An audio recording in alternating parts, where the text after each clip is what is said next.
Welcome! NOAA has just released its March of 2020 Global Climate Report, and this video is a summary of that report. March of 2020 was the second warmest March on record. Globally, it had an anomaly of 1.16 degrees centigrade above the 20th century average. And that was 0.1 degrees centigrade warmer than last year, and I'll remind you that last year was the second warmest year on record. Both land and ocean were ranked second warmest, with an average anomaly of 0.1 degrees centigrade warmer than last year. But you'll notice that the land is warming more than twice as fast as the oceans. That is to be expected because the thermal capacity of the oceans is much greater. The northern hemisphere was also ranked second warmest, with an anomaly of 1.52 degrees centigrade, and that was 0.24 degrees centigrade warmer than last year. The southern hemisphere was ranked third, with an anomaly of 0.8 degrees centigrade, and that was only 0.03 degrees centigrade warmer than last year, which is not a significant increase.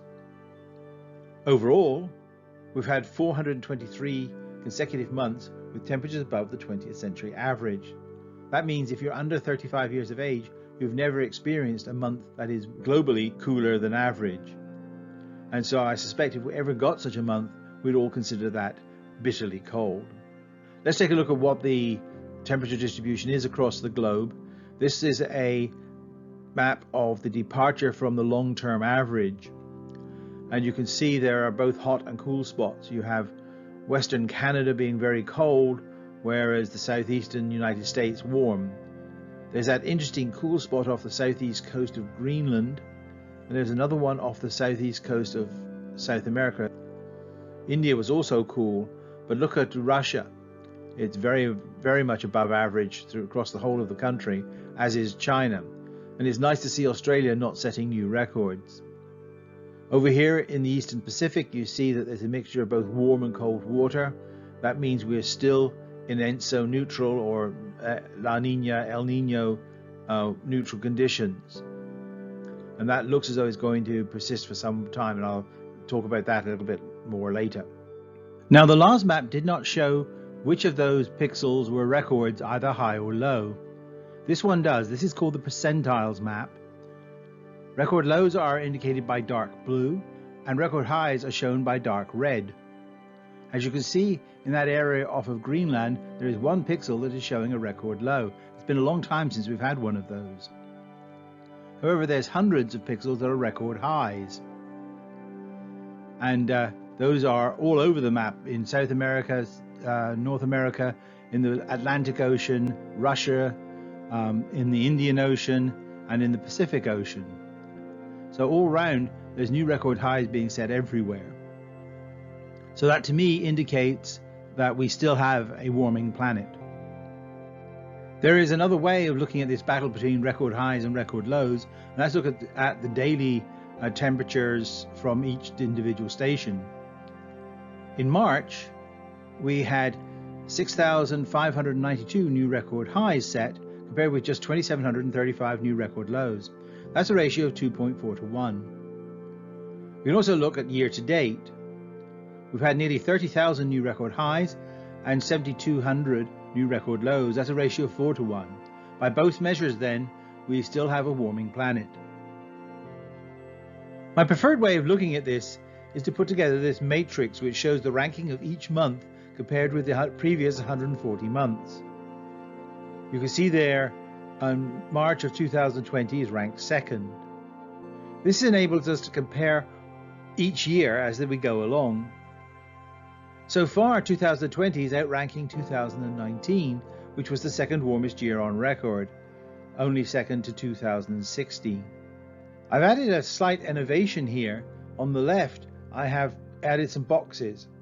You'll see a grey box with an N in it, which means that at the moment we're in ENSO neutral conditions, i.e. we neither have an El Nino nor a La Nina. And that's been true for the last 4 years. A red box with an EN in it is an El Nino year. So 2015 and 2016 were strong El Nino years.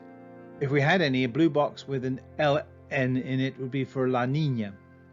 But you notice the remarkable thing here is that 2019 outranked one of the El Nino years and was very close to taking over as the record warmest year to 2016.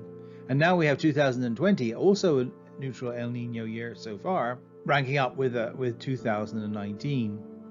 So this is also a strong indicator of how much warming we've had over this time frame. Another one would be to count up the number of months that are ranked in the top 5 in this matrix. And you'll find that 89% of the months in the last 5 and a bit years have been ranked in the top 5 all time. That's quite a remarkable tribute to just how strong the warming trend has been over the last few years. So far we've been dealing with surface temperatures. What is it like further up in the atmosphere? For that we go to the satellite data as analysed by the University of Alabama, Huntsville and Remote Sensing Systems. We'll start with the lower troposphere, which has an average altitude of about 4 kilometers for the measurements. UAH says it was the third warmest and RSS says it was the second warmest. And the overall trend for these two is 0.17 degrees centigrade per decade. Now there's this legend going around that the satellite data show no warming since 2000 or whatever. Now that just plain isn't true. This is the published data from the analyst of the satellite data, and it shows a very similar trend to what's going on the surface data. The mid-troposphere, which is an altitude of about 7 kilometers, for UAH it was the fourth warmest, and for RSS it was the second warmest. Their trend there is a little lower, as you'd expect, at about 0.12 degrees centigrade per decade. And finally, the oddball of all, which is the stratosphere, which normally shows cooling, but this month has actually showed warm tendencies. The UAH shows it in 8th warmest place with an increase in the anomaly of 0.32 degrees centigrade, and RSS shows it's the 6th warmest with a 0.37 degrees centigrade anomaly. However, the overall trend is still a cooling trend, which is minus 0.21 degrees centigrade per decade. Next, let's have a look at the sea ice. We'll start with the Arctic sea ice. In March of 2020, it was the 11th lowest recorded amount of sea ice. That is 17 consecutive years with below average sea ice levels in the Arctic for March. Next, we'll go to the southern hemisphere, the Antarctic, and here we have something new. This month, March of 2020, was actually average. That brings an end to a 41-month consecutive streak of below average sea ice extent in the Antarctic. The overall trend there is still a slight increase in the amount of sea ice in the Antarctic of about 1.7% per decade. Next, let's take a look at the carbon dioxide level in the atmosphere. In March 2020, it was 414.5 parts per million. That compares with 411.97 parts per million for March of 2019, an increase of 2.53 parts per million. That's fairly typical for the year-to-year variation in carbon dioxide these days. And so far, we have not yet seen any significant reduction in the amount of carbon dioxide going to the atmosphere from the economic slowdown due to the COVID-19 pandemic. So let's take a look at the El Nino, La Nina situation. This is a plot of the models that will predict what the El Nino and La Nina will be doing over the next year or so. The curve you need to take attention to is the red curve. That says currently we're in ENSO neutral conditions, i.e. we've neither got an El Nino or an La Nina, and that's because we're between the red dotted line and the blue dotted line. It looks as though it's going to stay that way for most of the year. However, the curve is going down towards a La Nina, so we may expect temperatures to drop off a little bit over the next few months and then start to recover towards the end of the year. Next, we'll take a look at US tornadoes, which is always an interesting indication of how severe weather is. At the moment, by the end of March, we were at 192 tornadoes in the United States. That was below last year's total, but certainly still slightly above average. Now, we had a big outbreak of tornadoes this last weekend, which killed 11 people in Mississippi, but those aren't included in these particular figures. We'll end this month's presentation with NOAA's what it calls significant climate anomalies in March of 2020. So until next time, stay safe and goodbye.